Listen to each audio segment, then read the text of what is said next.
नमस्कार। Technical analysis course के इस 5th एपिसोड में आपका स्वागत है। लास्ट एपिसोड में हमने कुछ अलग अलग पैटर्न्स के बारे में बात की थी और इस 5th एपिसोड के साथ हम अब अलग अलग पैटर्न्स को डिटेल में समझेंगे। तो हम शुरुआत करेंगे रिवर्सल पैटर्न से। रिवर्सल पैटर्न्स को आप रिवर्सल सिग्नल या फिर रिवर्सल इंडिकेटर्स भी कह सकते हो।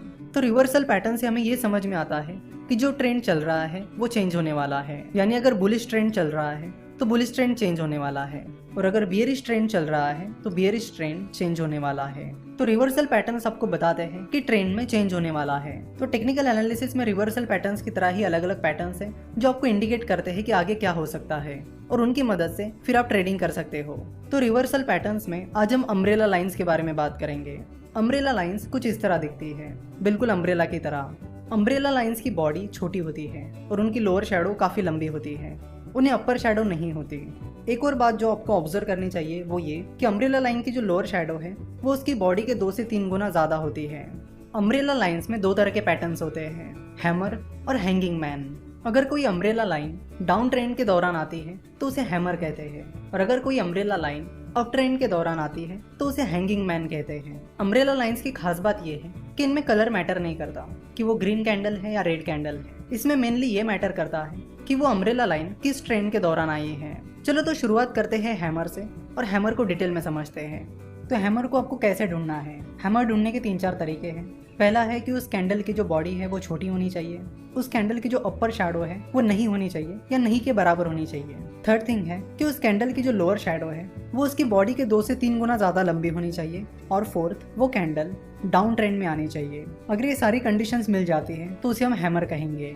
हैमर में हैमर ग्रीन कलर की है या रेड कलर की ये ज्यादा मैटर नहीं करता, तो आपको बस हैमर देखनी है, उसका कलर नहीं। तो यहाँ स्क्रीन पर आप हैमर को देख सकते हो। ये हैमर डाउन ट्रेंड के दौरान आया है। देखो हैमर में कैंडल का कलर तो मैटर नहीं करता है, लेकिन अगर वो कैंडल ग्रीन कैंडल है यानी बुलिश कैंडल है तो वो एक और अच्छी बात मानी जाती है। तो चलो देखते हैं कि हैमर से हमें क्या इंडिकेशन मिलता है और हैमर हमें क्या बताता है। अगर आप हैमर को डिटेल में ऑब्जर्व करोगे तो आपको पता चलेगा कि मार्केट ओपन होने के बाद बादल निचले स्तरों पर चला गया और उसका लो उसकी ओपनिंग प्राइस से काफी नीचे रहा है, लेकिन बाद में उसकी शेयर प्राइस बढ़ने लगी, और वो शेयर प्राइस बढ़ते बढ़ते दिन के आखिर तक वो शेयर प्राइस उसके हाई के पास जाकर क्लोज हुई। यानी इवन दो शेयर की प्राइस काफी निचले स्तरों पर चली गई थी, उसके बाद शेयर की प्राइस फिर से ऊपर आई और दिन के हाई के पास जाकर क्लोज हुई। तो इसका मतलब ये होता है कि बुल्स ने फिर से एंट्री की है।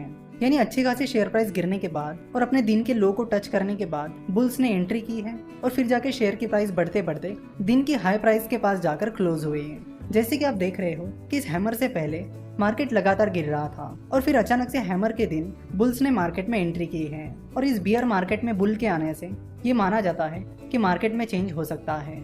इसलिए हैमर को रिवर्सल पैटर्न कहा जाता है, क्योंकि हैमर आने के बाद शेयर की प्राइस के पैटर्न में चेंज आ सकता है और यहाँ पर ट्रेडर्स बाइंग अपॉर्चुनिटीज ढूंढ सकते हैं। ट्रेडर्स यहाँ से एक्सपेक्ट कर सकते हैं कि हैमर के बाद बुल फिर से मार्केट में एंट्री कर सकते हैं, जिसके बाद शेयर प्राइस बढ़ सकती है। देखो आपको हैमर के पैटर्न की तरह अलग अलग कैंडल्स दिख सकती है, जैसे कि आप यहाँ पर देख सकते हो, लेकिन ये हैमर नहीं हो सकती क्योंकि इसमें हैमर की जो लोअर शैडो है वो उसकी बॉडी से 2 से 3 गुना बड़ी नहीं है। तो ये कंडीशन आप हमेशा याद रखिए कि हैमर की लोअर शैडो उसकी बॉडी से 2 से 3 गुना ज़्यादा बड़ी होती है। तो हैमर हमें क्या इंडिकेट करता है? हैमर हमें इंडिकेट करता है कि आप उस शेयर को खरीद सकते हो, आप मार्केट में पोजीशन ले सकते हो। जिस दिन आपको हैमर बनता हुआ दिख रहा है आप उस दिन भी मार्केट में एंट्री ले सकते हो और उस शेयर को खरीद सकते हो, लेकिन ये चीज़ रिस्की हो सकती है। साथ ही दूसरी चीज़ आप ये कर सकते हो कि जिस दिन हैमर फॉर्म हुआ है उसके अगले दिन आप उस शेयर को खरीद सकते हो। चाहे आप जिस दिन हैमर फॉर्म हुआ है उस दिन उस शेयर को खरीद रहे हो या फिर नेक्स्ट डे उस शेयर को खरीद रहे हो, तो दोनों भी वक्त आपको एक चीज़ का ध्यान रखना होगा कि आपको स्टॉप लॉस ज़रूर लगाना होगा, और वो स्टॉप लॉस आपका हैमर जिस दिन बना है उस दिन की जो लो प्राइस है वो रखना होगा। तो अगर आपको स्टॉप लॉस क्या होता है ये पता नहीं है तो आपको बता दूं कि स्टॉप लॉस आपके लॉस को लिमिट करने में हेल्प करता है। जैसे कि मान लीजिए आपने 100 रुपीज़ में कोई शेयर खरीद लिया है और आपने 98 रुपीज़ का स्टॉप लॉस लगा दिया है, तो जैसे ही शेयर प्राइस गिरने लगेगी और 98 रुपीज़ तक पहुंच जाएगी आपके शेयर्स ऑटोमेटिकली सेल हो जाएंगे। तो आगे चलकर अगर वो शेयर 98 रुपीज़ से भी नीचे चला जाता है तो भी आपको उससे फर्क नहीं पड़ेगा, क्योंकि आपके शेयर्स बिक चुके हैं और आपको 2 रुपए पर शेयर का लॉस हुआ है। तो स्टॉप लॉस आपको लॉसेस को लिमिट करने में हेल्प करता है, और ट्रेडिंग करते वक्त स्टॉप लॉस कंपलसरी होता है, आपको स्टॉप लॉस यूज करना ही करना है।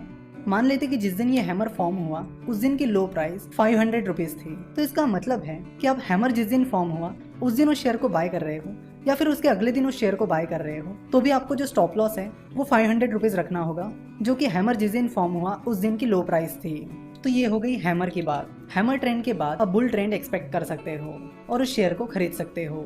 देखो, कैंडलस्टिक के जो अलग अलग इंडिकेटर्स हैं वो हमें अलग अलग चीजें इंडिकेट करते हैं। तो जैसे आप धीरे धीरे सारे पैटर्न सीख जाओगे और मार्केट में ट्रेड करोगे, तो आपको अपना भी कुछ एक्सपीरियंस आएगा, जिसको यूज करके आप कैंडल्स को अपने हिसाब से भी यूज कर सकते हो। जैसे कि अगर आपका एक्सपीरियंस आपको बोलता है कि जिस दिन हैमर फॉर्म हुआ है उस दिन खरीदना ज़्यादा रिस्की होता है, और जिस दिन हैमर फॉर्म हुआ है उसके अगले दिन खरीदना बहुत अच्छा साबित हुआ है, तो वो स्ट्रेटेजी आप फॉलो कर सकते हो। तो ये सारी चीज़ें धीरे धीरे एक्सपीरियंस के बाद आपको पता चलेगी।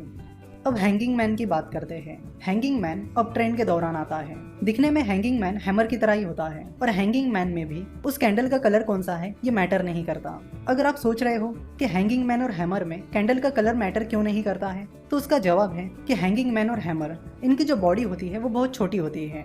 इसलिए अगर वो बॉडी ग्रीन भी है या फिर रेड भी है, तो भी उसका मतलब यही होता है कि उस पर्टिकुलर दिन शेयर की प्राइस उसके हाई प्राइस के पास जाकर क्लोज हुई है। चाहे वो ग्रीन कैंडल हो या रेड कैंडल, उसकी शेयर प्राइस उसके हाई प्राइस के पास जाकर ही क्लोज हुई है। इसलिए हैमर और हैंगिंग मैन दोनों में कैंडल के कलर को ज्यादा इंपॉर्टेंस नहीं दिया जाता। तो हैंगिंग मैन की कंडीशंस क्या क्या है?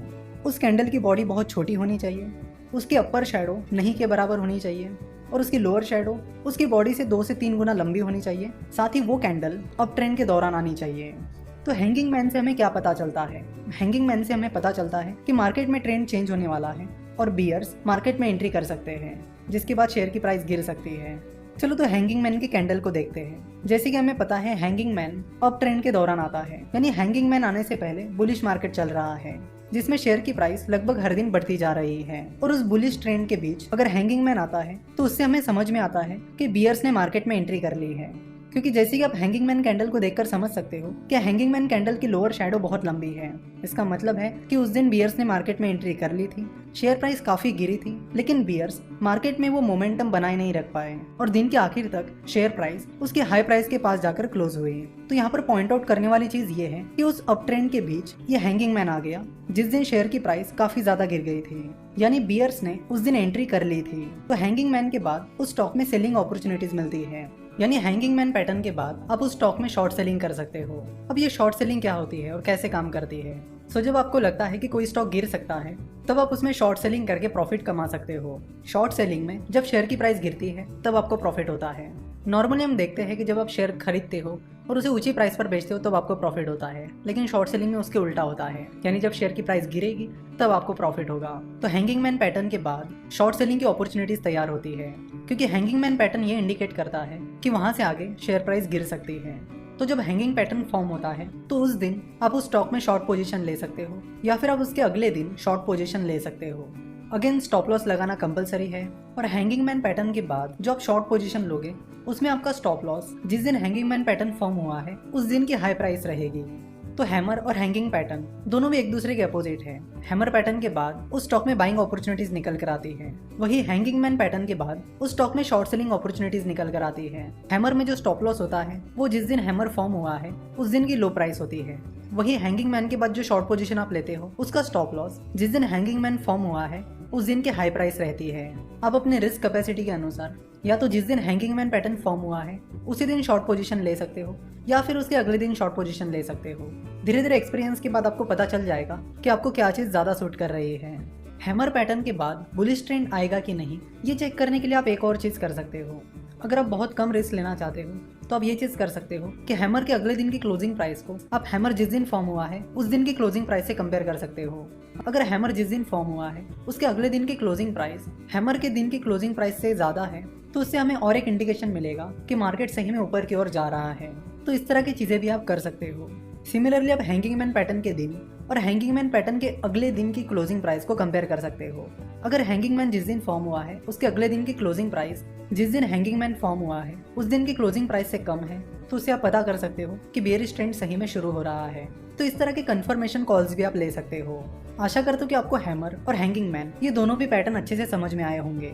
तो आपको पता चल गया होगा कि हैमर और हैंगिंग मैन पैटर्न को कैसे इस्तेमाल किया जाता है, वो क्या इंडिकेट करते हैं, और उन पैटर्न्स के बाद हमें कौन सी पोजीशन मार्केट में लेनी चाहिए। नेक्स्ट एपिसोड में हम ऐसे ही और पैटर्न्स के बारे में बात करेंगे जिनसे आपको अलग अलग इंडिकेशंस मिलेंगे और मार्केट में पोजीशन लेने की अपॉर्चुनिटीज मिलेगी। आशा करता हूँ कि आपको आज का ये एपिसोड पसंद आया होगा।